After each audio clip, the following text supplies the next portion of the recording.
嗱，今日咧，我哋就嚟認識一下桃花咯喎，好唔好啊？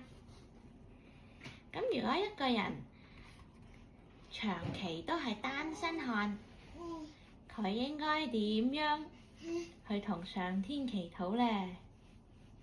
嗱，應該係咁啦。哎呀，天啊，老天爺啊，唔該啦，俾我啲桃花運啦！應該係咁嘅。冇錯啦，就係咧求桃花運啦。不過咧，呢個世界上有好多花㗎喎，係咪先？咁啊，點解偏偏咧就係將桃花同姻緣拉埋一齊嘅咧？咁呢個故事咧就要從桃樹講起身先啦。嗱，桃樹咧係屬於薔薇科。咁呢個科咧係啦，薔薇科嘅呢一種花咧，哇，開得都好勁㗎喎，好靚㗎喎。咁桃花咧都唔例外。雖然咧啲顏色咧就冇人哋啲月桂花咁紅啦，佢咧個味咧又冇梅花咁香啦。但係咧佢好多花㗎喎，一開起身，每到咗春天咧，啲桃花咧就開㗎啦。就算咧淨係得嗰幾株都好啦，都可以成為一片粉紅色嘅花海，好靚好靚㗎。仲有好難得嘅咧，就係桃樹咧會結果喎，就係結桃啦，食得㗎，好好食㗎。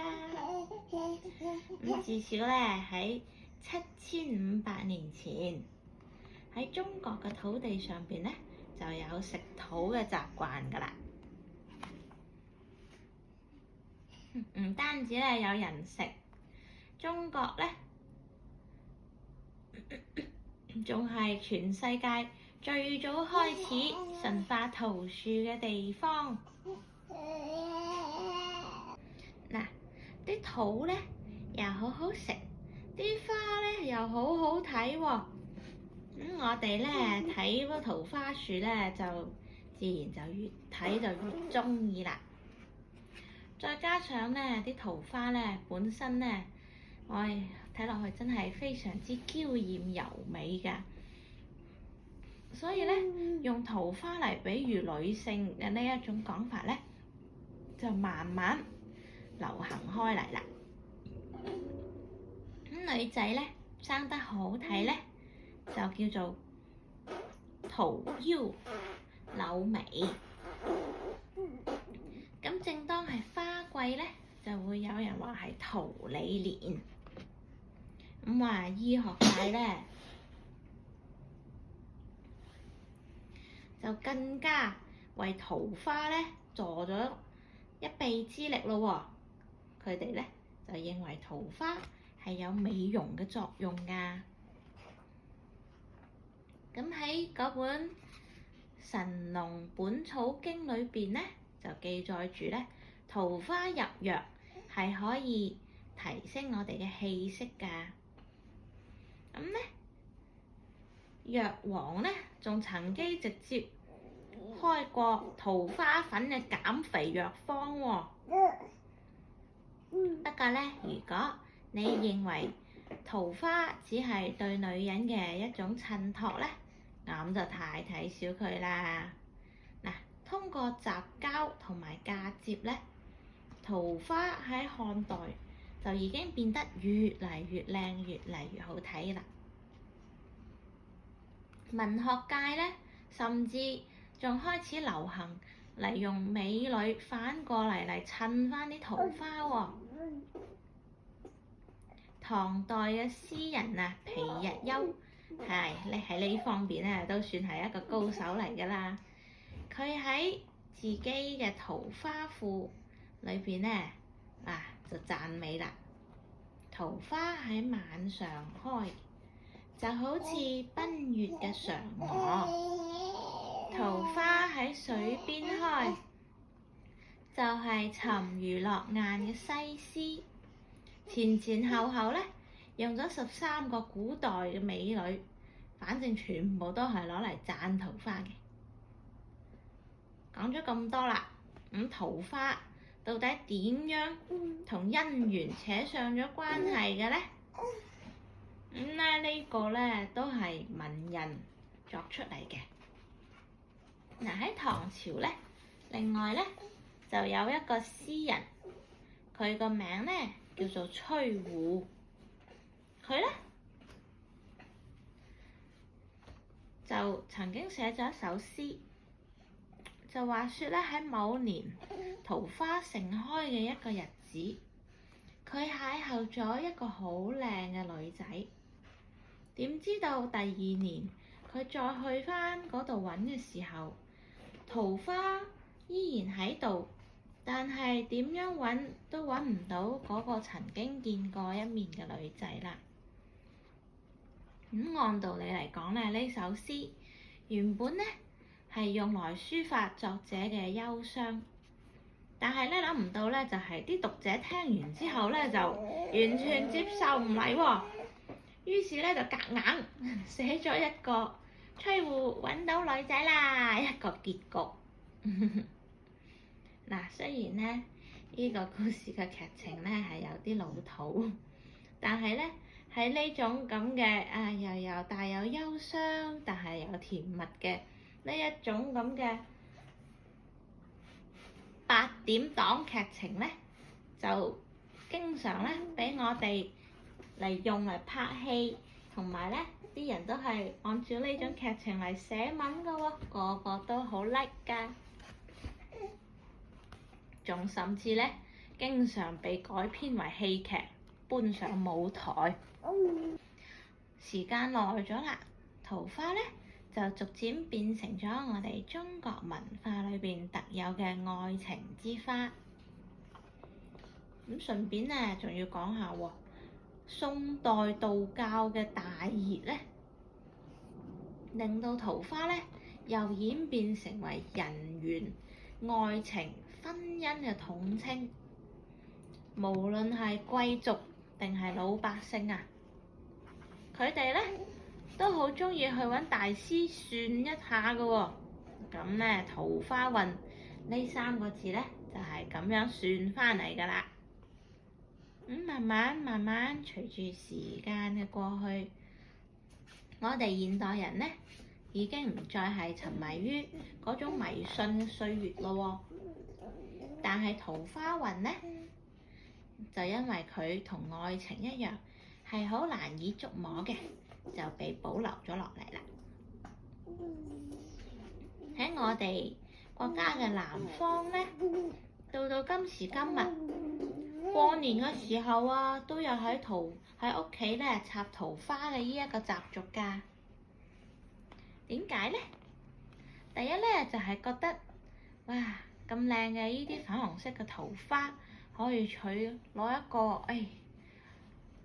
紅紅火火，好吉利啊，好意頭啦。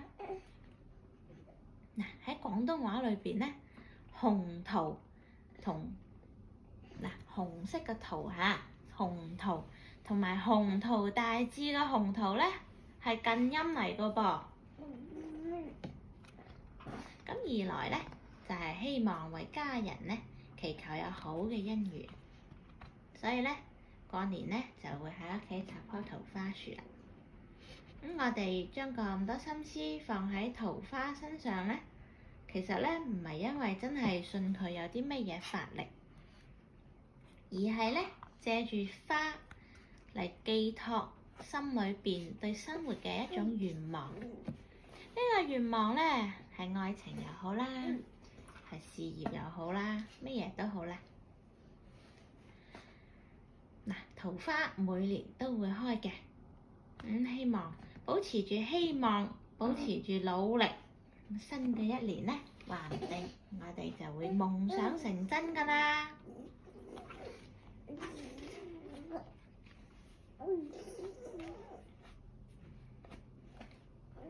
晉代文學家陶淵明咧就寫過一篇《桃花源記》，講嘅咧係一個漁夫，佢咧誤打誤撞入咗去桃花林嗰度喎，發現咗一座與世隔絕、安樂生活嘅小村莊。於是咧，後人咧就開始用世外桃源嚟形容我哋幻想中美好嘅世界。春秋時期咧，有一個叫做色為嘅大美女，佢咧哇絕世容顏啊！曾經咧引起三國嘅爭搶喎。傳說話咧，佢出世嘅時候雖然係冬天，但係咧啲桃花咧就全部都開晒喎。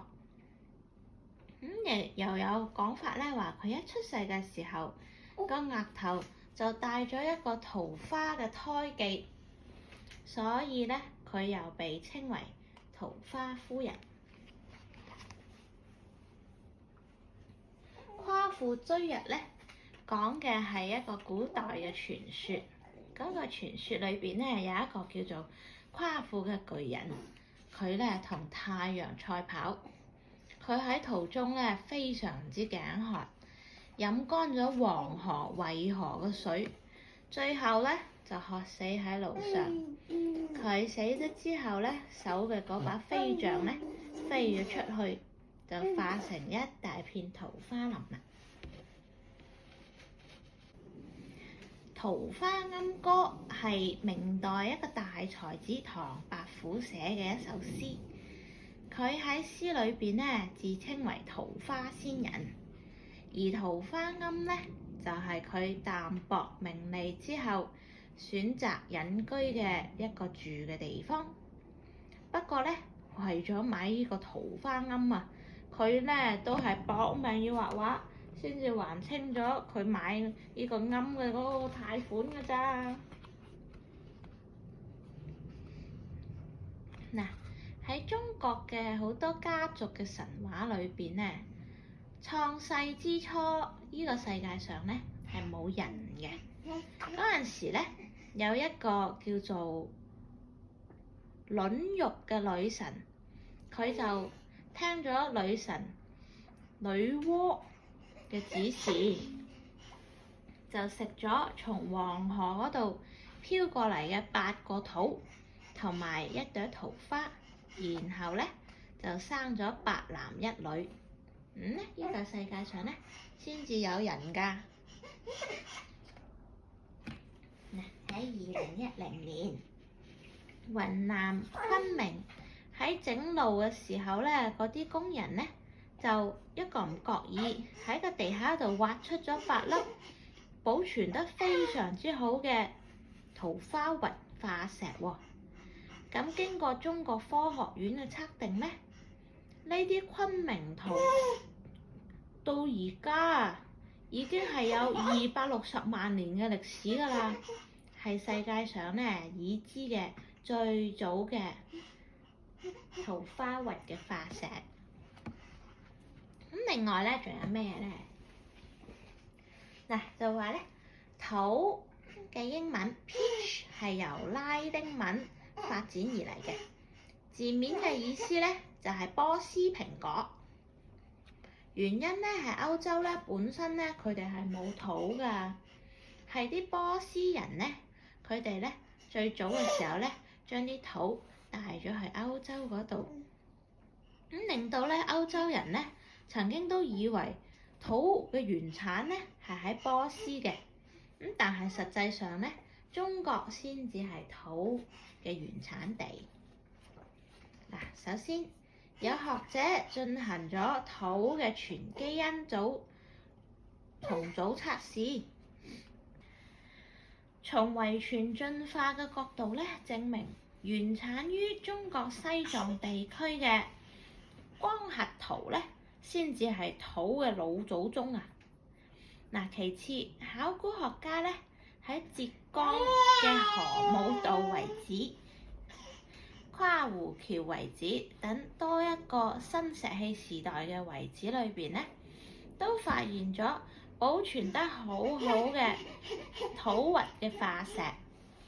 咁通過咗對呢啲土核嘅大細啦、形狀啦、紋理啦等等呢啲咁嘅特徵咧，就進行咗研究，證明咗至少咧喺7500年前咧，當地人咧已經開始選擇同埋馴化土樹㗎啦。另外咧，中國最早嘅詞典